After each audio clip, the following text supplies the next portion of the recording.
Hello, welcome back to our class, Psych 5, Personal and Social Awareness. Welcome to week 11. And in this week, we are going to cover two chapters in the textbook. So chapter 11, it is about loneliness and solitude. And chapter 12 is about death and loss. So let's go ahead and cover these topics.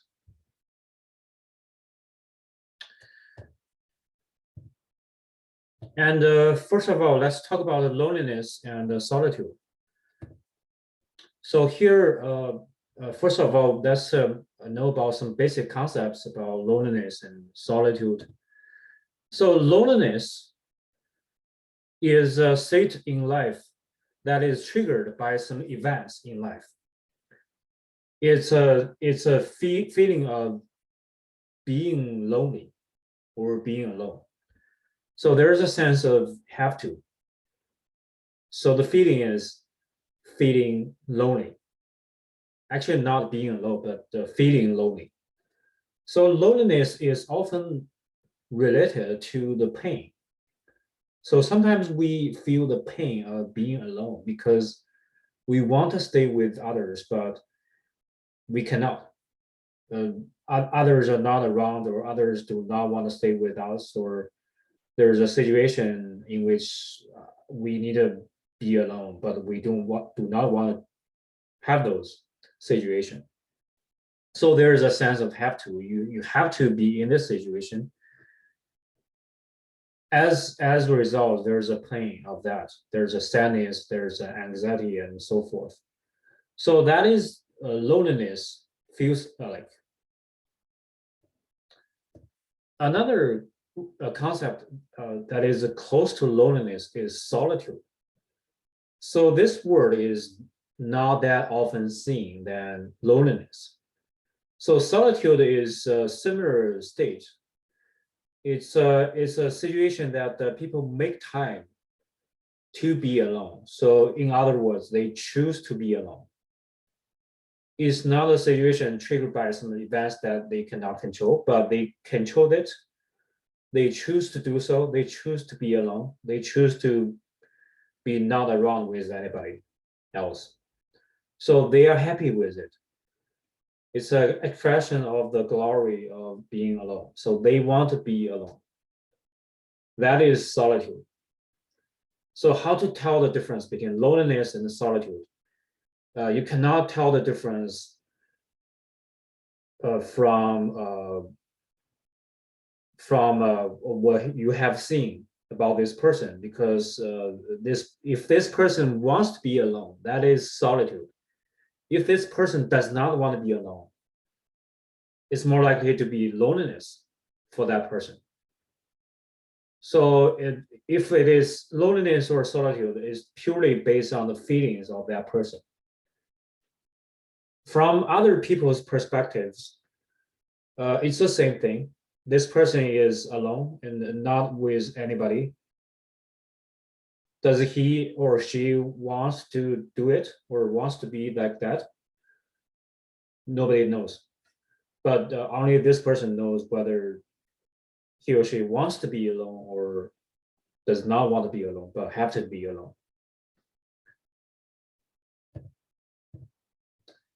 So it's easy to understand the loneliness. So it's triggered by some events that we cannot control. So we have to do that. But why people choose to be in solitude? Why they choose to be alone? Because when we are in solitude, sometimes we can be our true self because we do not have to behave well in front of others. We do not have to behave appropriately according to the social norms in the society or in the groups. Because we are alone, we just do whatever we want to do. So in these situations, we can be our true self. We can express ourselves. We can self-actualize and so forth. And also when we are alone, we do not have to spend time dealing with other people. We do not have to talk with other people. So we can spend more time in having self-reflection or searching inner self, knowing more about the inner self, knowing more about ourselves. And also we can have more time to think about the things happened in our life, in the society. We can have a deep reflection of what is going on and have a more like have a clearer understanding of the things in our life because we have the time. Nobody is disturbing us. So that's why people choose to be in solitude. There are definitely some benefits to be alone. So what are the benefits exactly? There are chances for us to examine our life. So we can have a reflection. We can examine our life. We can evaluate our life. We can see whether our life is good or not, which part is good, which part is not good enough. So we can have the chances to have an overall evaluations.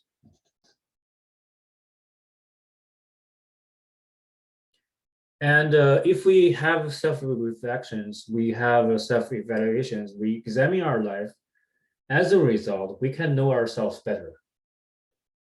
So after we know ourselves better, we can self-actualize ourselves better because we know what we want. We know what we are. We know what we can do the best. So we can use ourselves better and have a better life. And also sometimes we want to be alone because we do not want to be with others. There are too much intensity or too intense intimacy in our life. So the intensity of intimacy is too high. There's too much of that. Too much relationship, too much hanging out, too much communication, too much interactions with other people. So we want to temporarily run away from the intimacy, from the relationships, so we can choose to be in solitude.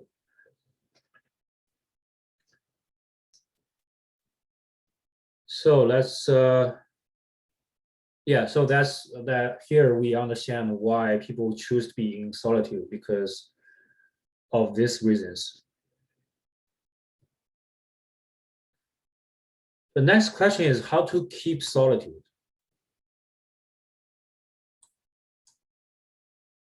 One way is to be mindful. So remember that we have talked about mindfulness in 2 chapters, I think, in chapter about stress and the chapter about wellness. So mindfulness is a way to reduce stress and also is a way to keep healthy, keep mental health and the physical health. And also medication. And medication and mindfulness are really similar things because in meditation, you can be mindful. And in a lot of practices of mindfulness, the mechanisms are really similar to meditations. When you are mindful, you're aware, totally aware of what is going on. You accept every signal from internal and external environment. And you do not ignore them, you do not remove them, you do not distort them. So you just accept every information as it is, so that you are super aware of what is happening in the current moment. So that when you are mindful by yourself, you have a higher possibility to review yourself, to examine your own life, to have a more self-reflection, to think more, to have more thoughts about yourself and other people and the society. So that's how we keep in solitude.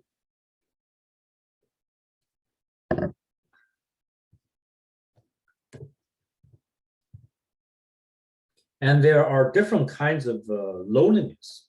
So we have talked about solitude, and then we talk about loneliness. There are different kinds of loneliness because there are different situations. And one type is temporary, is a transient loneliness. Uh, that kind of loneliness is because of some temporary situations, temporary and external reasons, such as separations with the people that you love, or disruptions in relationships. For example, people break up, people get divorced, people go travel to another place and cannot come back. And there's a reason of people need to travel to another city for work or for business for a few days. So all these reasons are external reasons that they must be separated with other people. So that's why they feel lonely. That is transient loneliness. It's not a big deal in life because it's only temporary. And the next type of loneliness is chronic. That's long-term loneliness. People feel lonely for a very, very long time. So it's a normal state for this person to feel lonely. Why is that? It's more likely that people are not able to build good relationships with others. Even though this person may know a lot of people, they know their names, they know their faces, they know what other people are doing, and they work with other people. They collaborate with other people. Even they have kids, they have husbands, wife, and wives, but they still feel lonely. Why is that? Because those relationships that they have are shallow, are not deep, are not really meaningful for these people. So that's why they still feel lonely, even if they have kind of a social network in their life. They know a lot of people, and they talk to other people as well, and they have a normal life, but they still feel lonely because all the relationships that they build are not meaningful enough, are not strong enough to actually change their life, actually support them.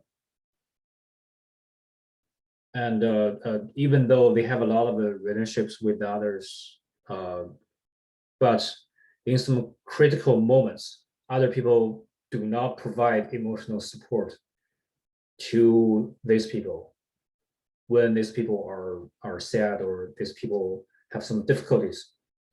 For example, other people cannot provide social support even though there are connections, but these connections are really shallow. So that's why some people are feeling lonely for long term. And another type of loneliness is very interesting. It's oftentimes we do not think of this kind of loneliness. It's called existential loneliness. Yeah, so it's a sense, it's a feeling that there's a gap between self and other people. So there's always a sense that the self and others cannot understand each other. For example, I cannot understand others, and others cannot understand me at all, and because there's always a gap. I cannot go over the gap, and other people cannot go over the gap to understand me as well. It's like my world is separated with other people's words. So that kind of loneliness is existential loneliness.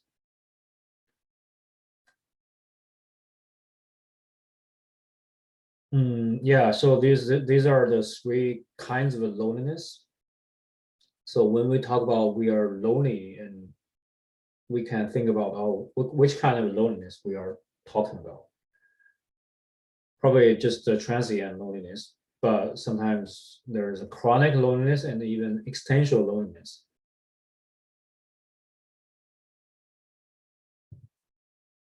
And here's a question for you to think about right now. What are the reasons of being lonely for you? So in what situation you feel lonely, and what are the reasons? External reasons or internal reasons? And do you have any examples of that? And you can pause the video right now and think about these two questions. And next, let's talk about another topic about loneliness. That is shyness. So shyness happens in interpersonal relationships, in social situations. So shyness refers to any kinds of a discomfort, anxiety, inhibition, and too much caution in those social situations, in those interpersonal relationships. And that kind of shyness, that kind of negative outcomes disturb the process of pursuing personal and professional goals. It means that we have like people have too much discomfort, anxiety, too much caution in interpersonal relationships, so that this kind of discomfort, anxiety, stop people from pursuing their own personal and professional goals. So their achievements are negatively influenced by the shyness. So that is shyness. So let's talk about specific characteristics of shy people. So first of all, they are too sensitive. They're overly sensitive to social situations, to the details of the relationships. There's too much sensitivity. For example, if somebody touches others by accident, and this person feels so sorry and say sorry to other people all the time, and maybe other people do not really care. It's just a touch, accidental touch. But this person is too sensitive and feel really sorry to other people. So that is oversensitivity. And also at the same time, shy people are easily to be embarrassed, because they are more likely, they tend to feel embarrassment.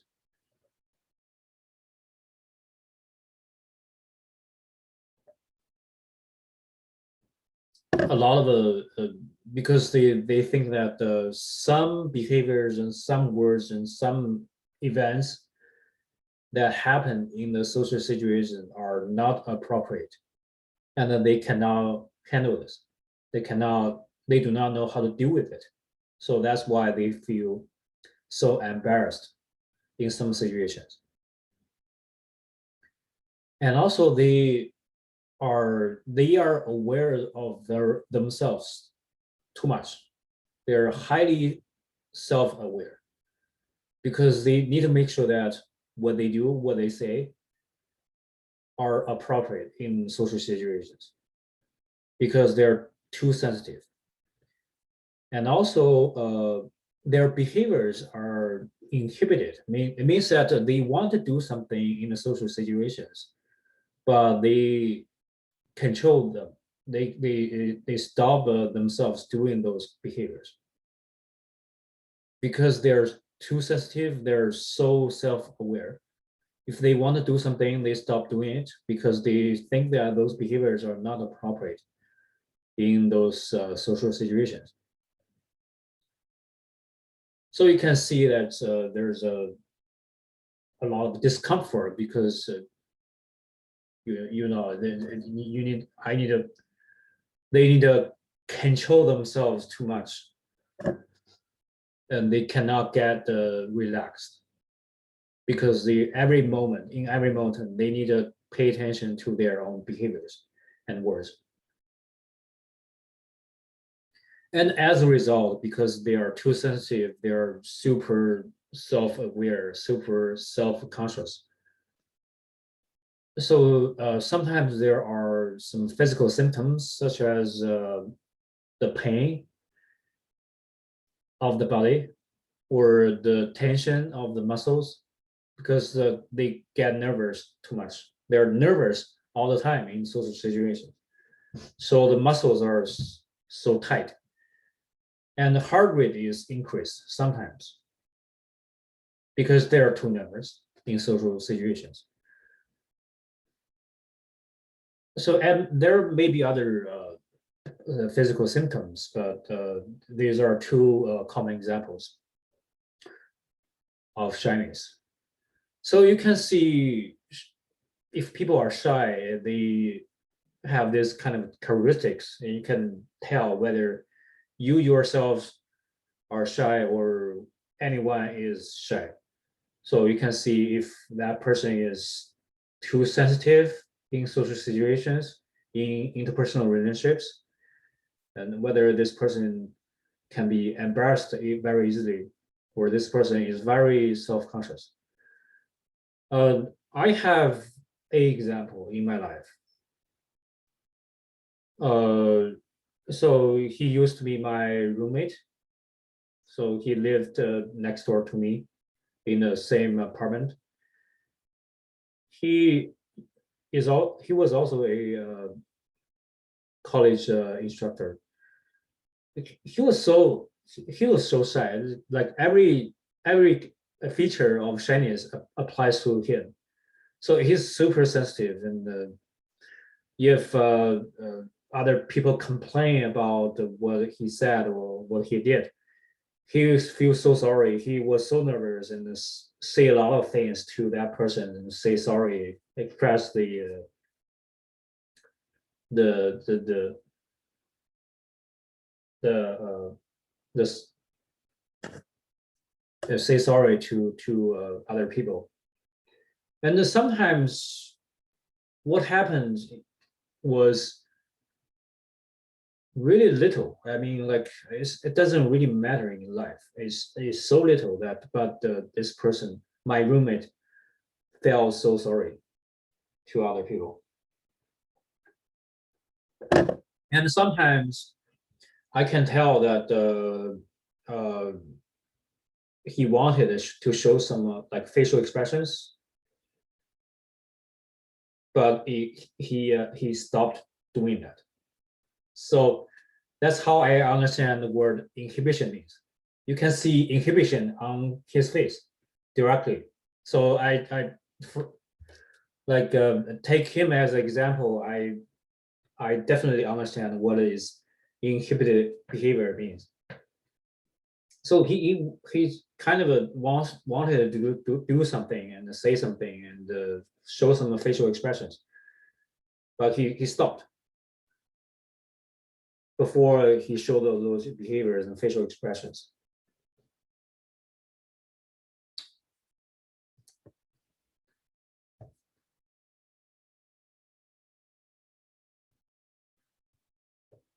Yeah, so this is a shyness, and there are also cultural differences about shyness.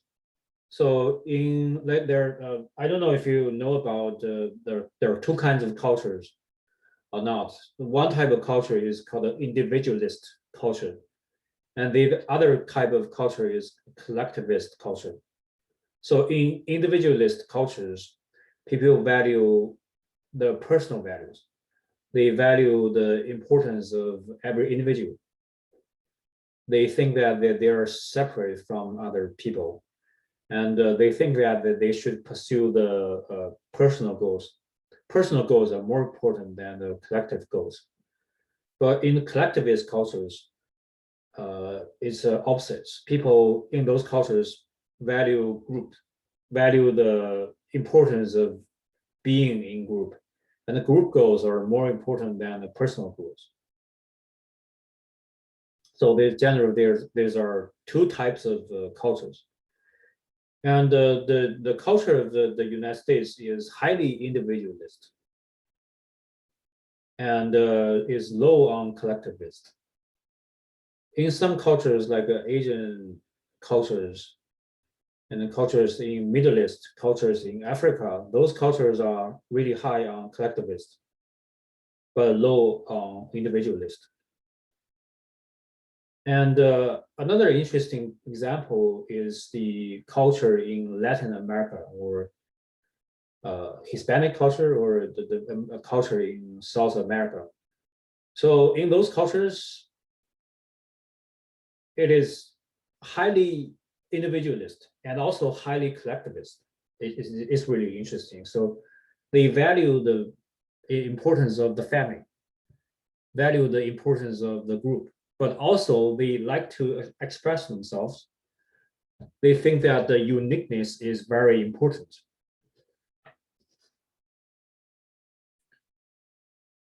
So in individualist cultures, one feature is that people like direct communication and expression. So they just express their own feelings and their thoughts directly to other people.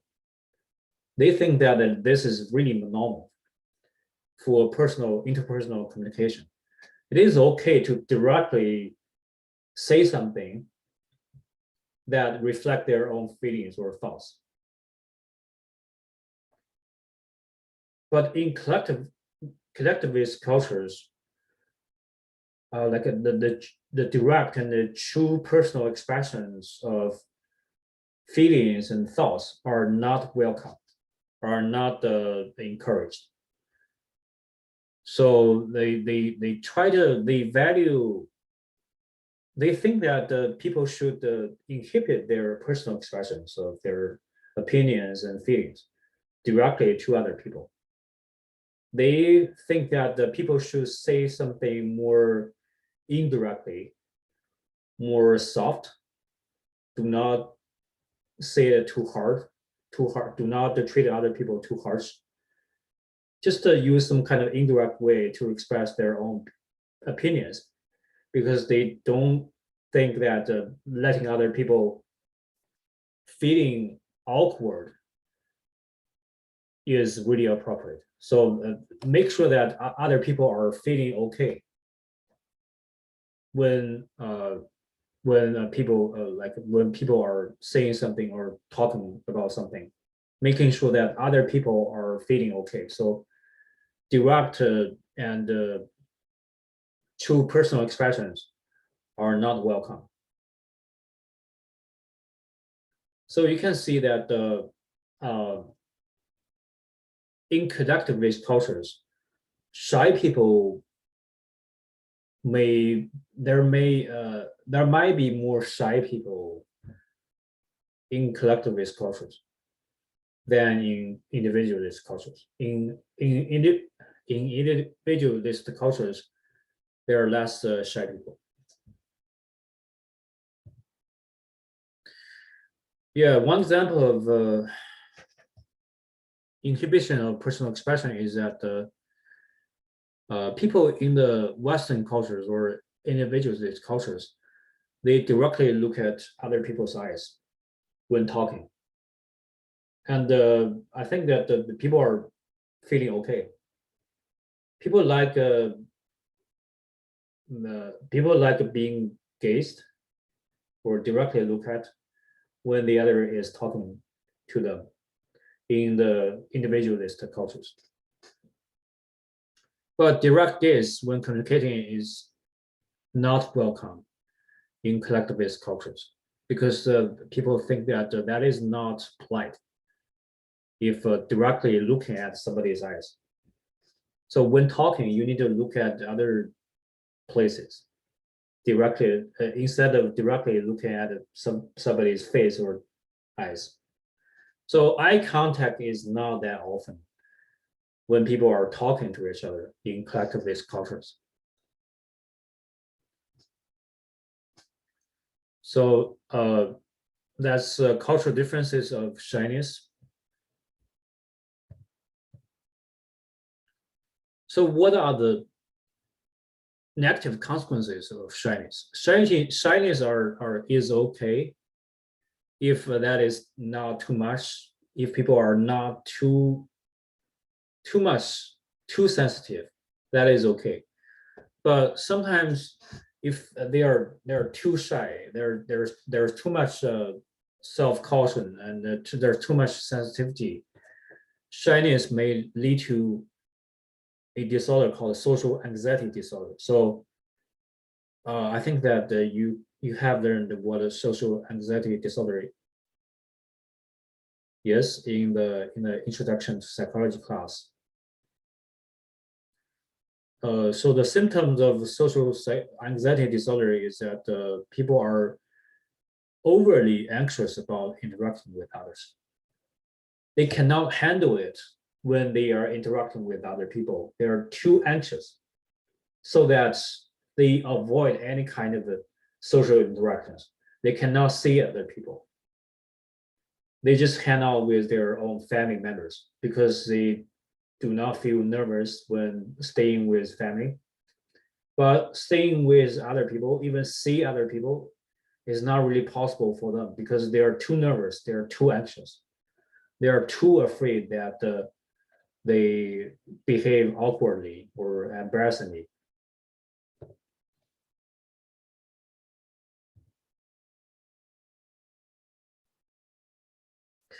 And another thing that I needed to talk about is that shyness does not equal to introversion.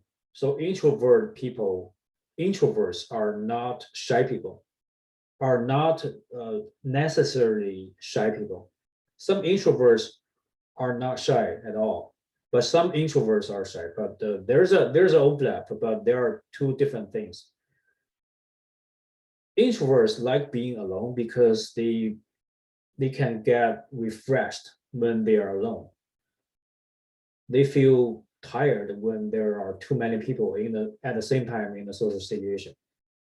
They're okay with it, but their energy runs out quickly when there are a lot of people. So they do not like interacting with so many people at the same time. It's okay for introverts to communicate with one or two people, and that kind of situations are the best for them. But in some kind of parties or in some kind of public gatherings, introverts do not like those situations. And the shyness are shy people have negative reactions to interpersonal interactions or interpersonal relationships. And the introverts do not. Introverts are okay to interact with other people. They do not feel that that is awkward or embarrassing, or they are not too sensitive. They are not overly self-cautious. But shy people are. Shy people are too cautious and are too sensitive and all that. So that is difference between shyness and introversion.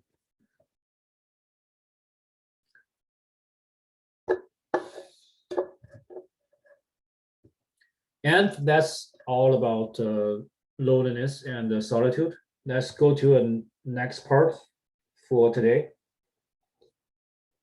Let's talk about death and loss. So something is missing. Some people are missing. So let's talk about it.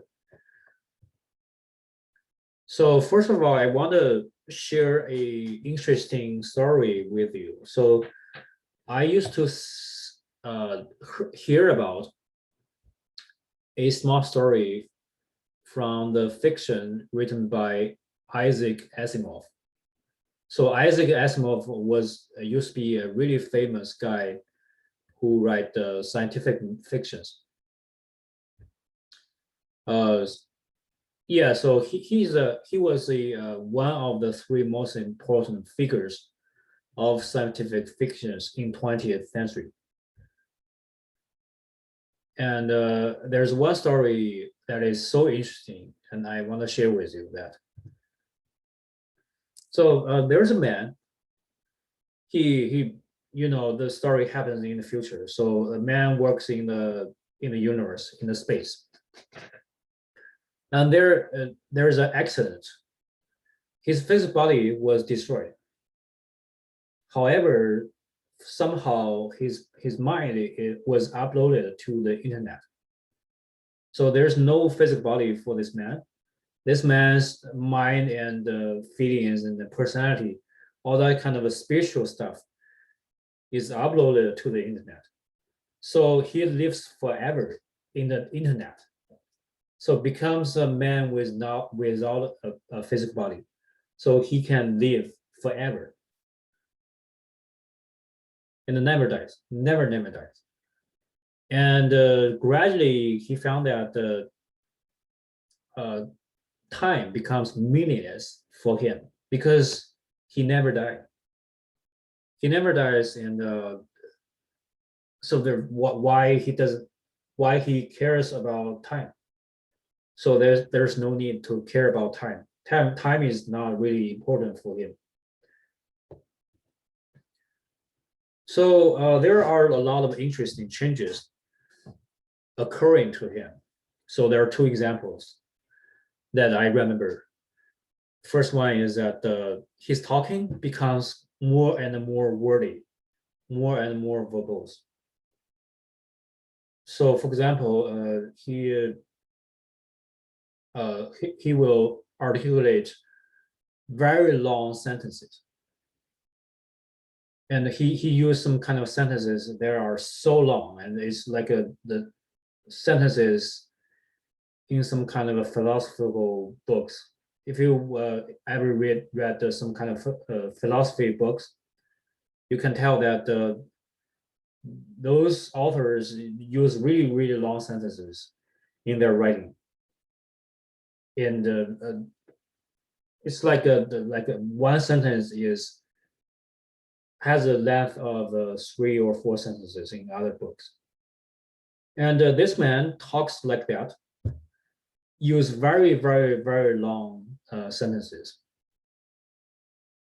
use a lot of clauses in one sentence. It's like that. Why is that? Because he does not have to breathe.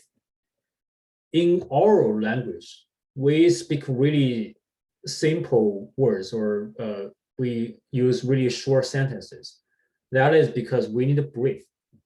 So one sentence, so one breath only takes one sentence. So when we say one sentence, we need to breathe for once. We need to breathe. We cannot just keep saying all the time, because we need to breathe. We need a break in the oral communication. But he doesn't have that problem because he doesn't have a physical body. So he can say something forever, never stop talking. It's just like that.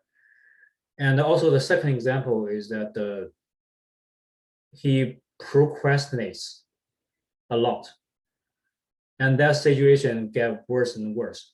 He never finished a activity because he does not have to.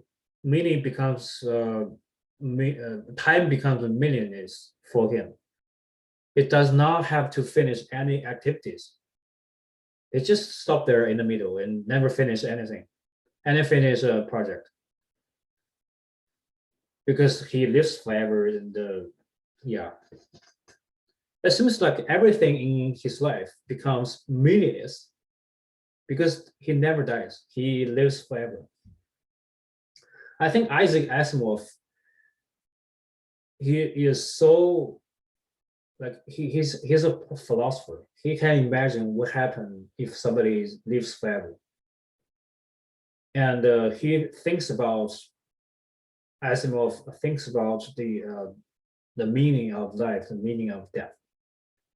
So that's why I want to share the story with you. You can see that if somebody never dies, everything becomes meaningless. Time becomes meaningless, and cannot finish anything, cannot make any achievements. So why we need to do something in hurry, or we need to spend our time wisely.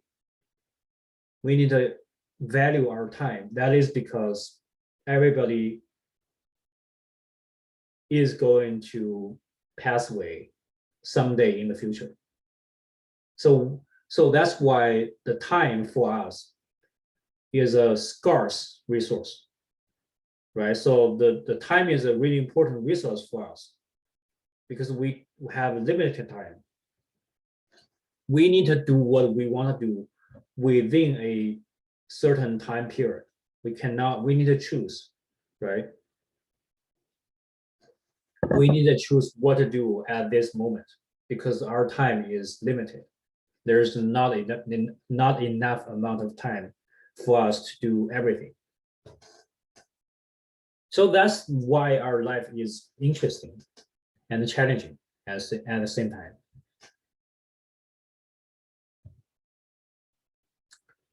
So what kind of implications can you find from the story? I just talk about my understanding of this story, but you can think about your understanding of this story.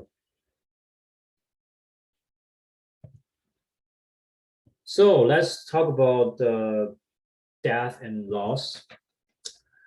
So this topic is about how the people who are going to pass away very soon deal with that situation.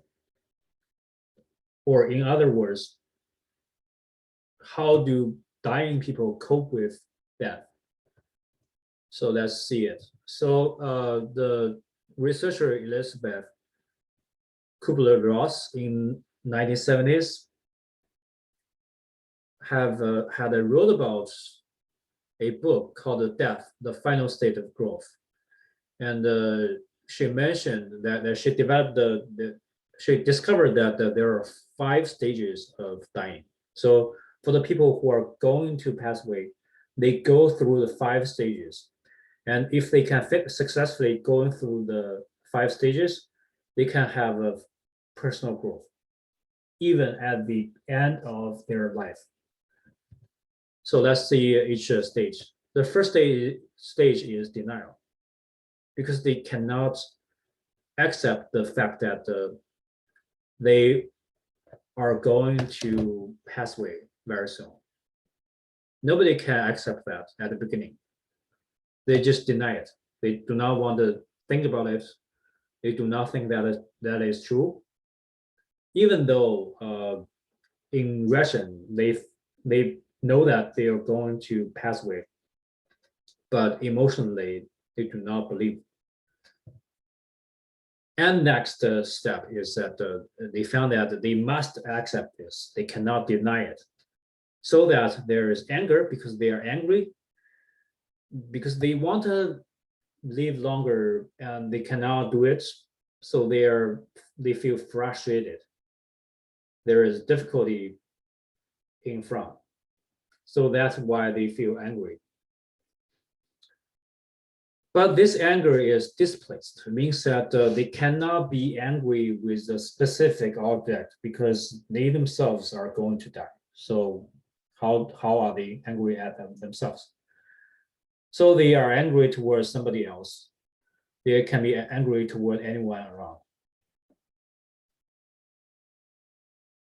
So at this stage, if people around the person allow the person to show the anger, to relieve the anger, that is very nice action to do. Very nice behavior for those dying people, because people need to express themselves, even anger. And after denial, after anger, they're angry, and later they found out anger is not working. Denial is not working. So what is working? They are trying to find another way to live longer. So they bargain with somebody, bargain with God, or bargain with somebody else. They want to exchange more time. they want to use some kind of a better behaviors to exchange for more time. So that's how they bargain. So they do nice things, and they be even kinder to other people. They are even nicer than before, and they try to like use this to exchange more time to live. Next step is that they found that bargaining does not work. No matter how well they behave, the time is limited. They are going to pass away very soon. So anger doesn't work, bargaining doesn't work, denial doesn't work. So what is working? They are so sad. They are so depressed. Nothing is working. And in this stage, it's really important for these people, these dying people, to express the feeling at that stage, express the sadness, just like allowing them to express the anger. If they can express the sadness, they are no longer depressed. And finally, they admit that they are going to pass away very soon. So they accept the reality. They accept that it's nature. It's a natural law that every life will end eventually. So nothing can live forever. I mean, like, yeah. So they finally accept the fact. Eventually, people will grow. People will grow up. People will accept that life is limited. Everything about their own life is limited, including the time of life. So these are the 5 stages of dying. So that's how people cope with the fact that they are going to pass away very soon. So I think this is very interesting because it helps you to be able to deal with somebody who is dying, and you can see that even at the end of everybody's life, people can grow. People can even have a personal growth.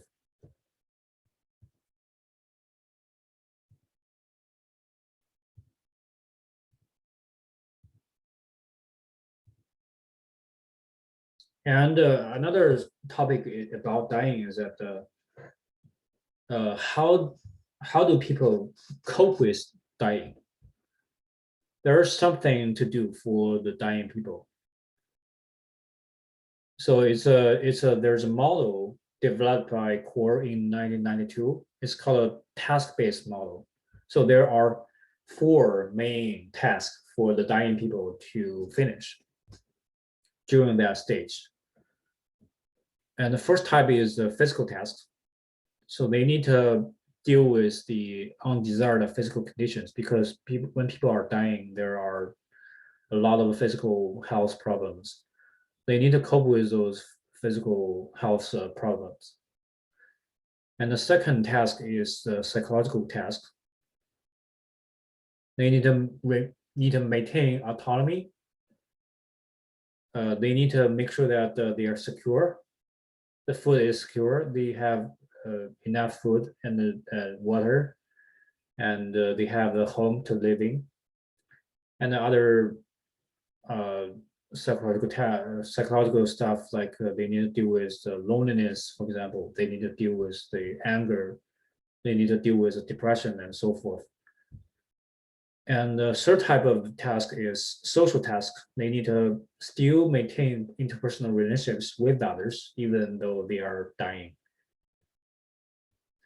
And the last task is spiritual task.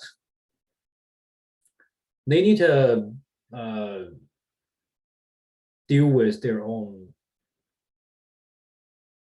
life purpose. I mean, like what is the meaning of life for them. They need to figure it out.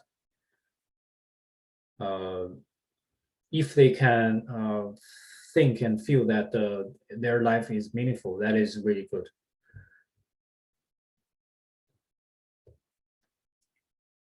So this is a task-based model that shows that people need to deal with 4 kinds of tasks in the dying stage.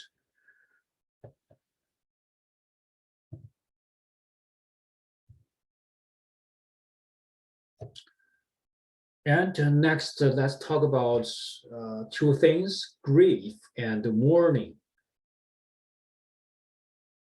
So let's talk about grief first. So grief is also known as bereavement. So grief is more of the psychological process of finding the feelings when somebody has gone, when a significant person has passed away, or there is a loss that is really important, really significant. For example, a pet is missing, or a pet passed away, or something valuable is missing, or something really important was stolen.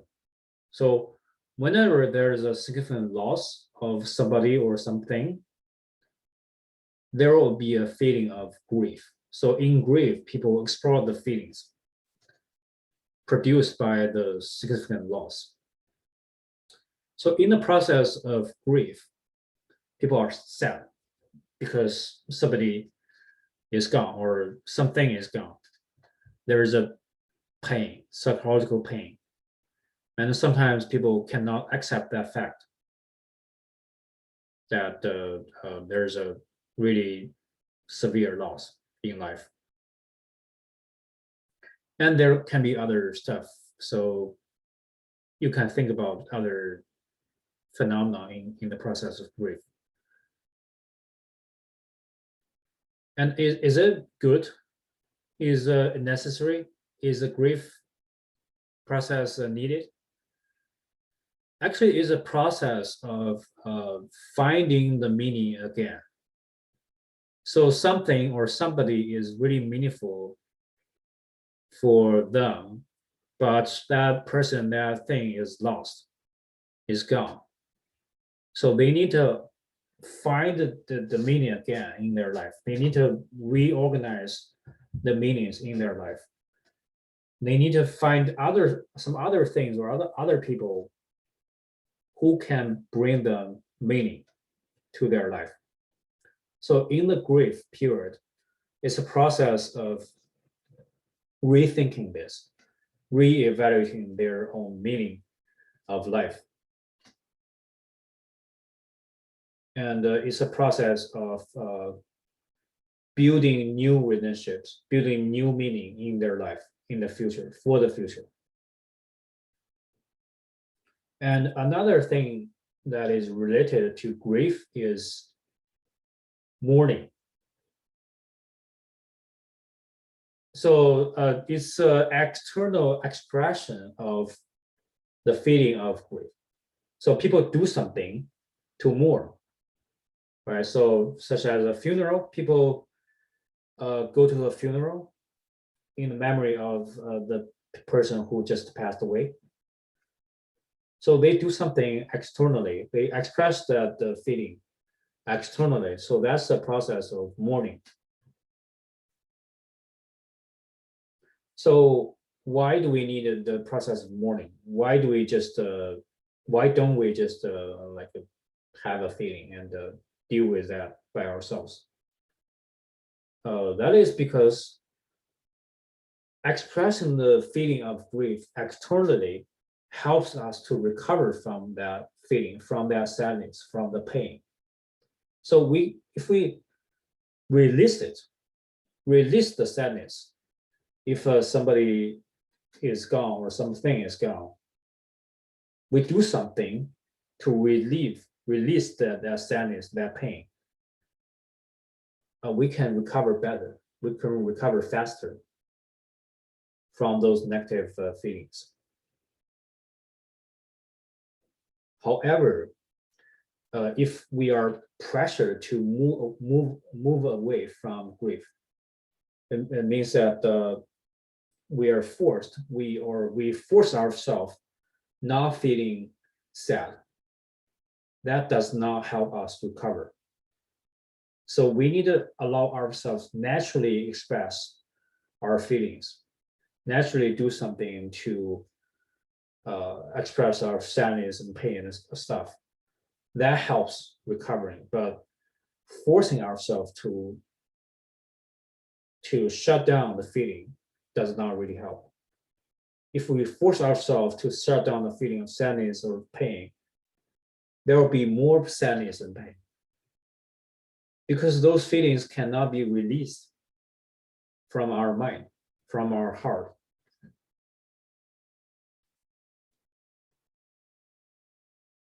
So that's the meaning of mourning. That's why we need the process of mourning, and also we need the process of bereavement.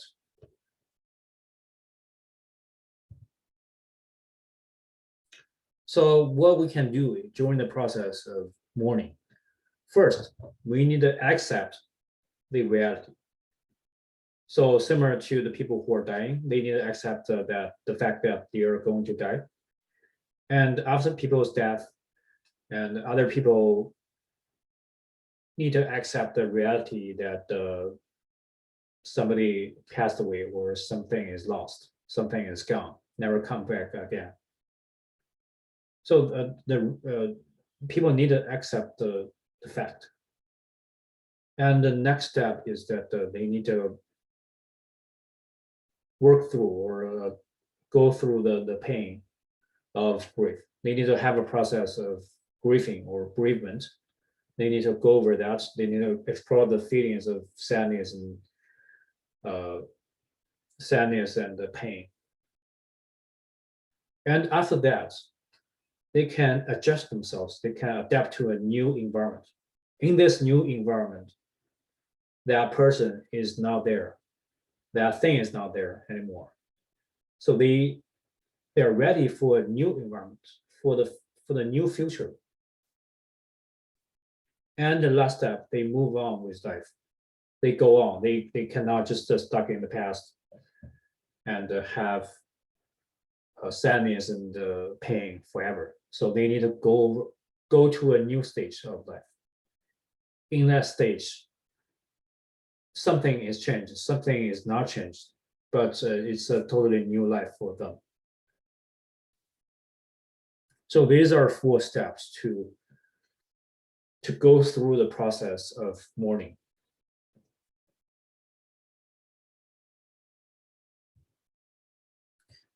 Yeah, I think that's it for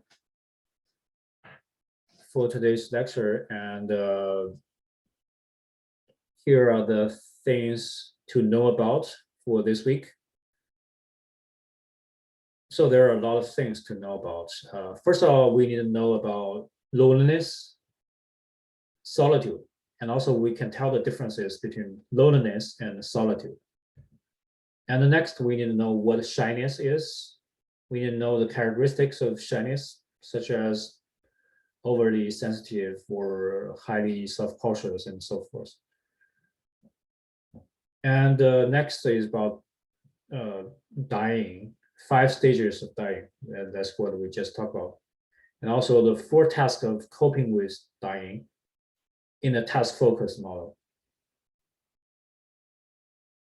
So there are 4 things to do to cope with dying. And then we need to know about what grief is, what mourning is, and also the differences between grief and mourning. We can tell the differences between grief and mourning. And that's all the important key points that we need to know about. And next, let's talk about the journal assignment. So this week, we need to do journal 10. So there are 4 questions to answer in this journal. So when you write a journal, answer these 4 questions. Question 1, it is about loneliness. So describe the most intense experience of loneliness you can recall so far. So in your memory, what is the most intense experience of loneliness? And describe it. And the second question is that how do you think the experience, that the kind of loneliness experience affected you and may still affecting you now? So we can talk about the consequences or influences of that kind of loneliness experience. So there's two questions about loneliness. And the next question is about the significant loss. Is someone important to you, can be a person or a pet, has passed away, yeah. Please reflect on what meaning you can find through his or her death. So if that happened, and what kind of meaning you can find through that event. If you have not experienced someone important to you passing away, please imagine that someone important to you has passed away, and imagine that scenario happened, and reflect what meaning you would find through his or her death.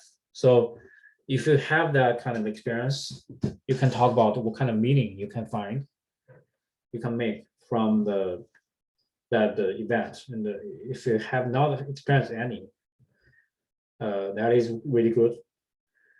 But imagine that some pet or person important to you has passed away, and have a reflection.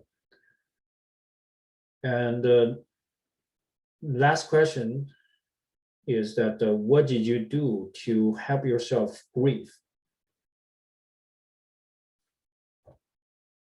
when you experienced a significant loss, or that's a person or a pet that is important to you? So this question is about how do you grieve? How do you grieve? What do you do in bereavement? If you do not have such a experience yet, please imagine someone important to you has passed away and answer this question. So yeah, so that's really clear. So the question 3 is about that experience, and the question 4 is the process of recovering from that, namely the process of bereavement. What do you do to go through this? And each question is 3 points. So there are four questions. Yeah, so that's all the stuff for this week. So let's talk about meaning and values next week. And see you next week.